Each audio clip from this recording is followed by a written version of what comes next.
অভিযান চালিয়ে উদ্ধার হওয়া নিষিদ্ধ বাজি নিষ্ক্রিয় করল আনন্দপুর থানার পুলিশ। বেআইনিভাবে বোম বাঁধার কাজ চলছে দীর্ঘদিন, এমন খবর পেয়েছিল পশ্চিম মেদিনীপুর জেলার আনন্দপুর থানা।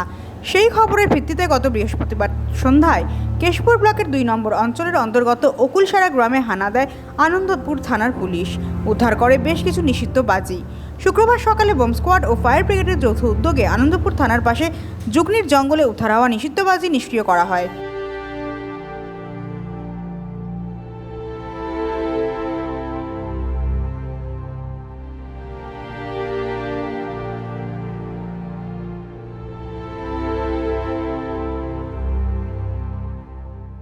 পশ্চিম মেদিনীপুর থেকে দিগ্বিজয় মাহালির রিপোর্ট, এএনএম নিউজ।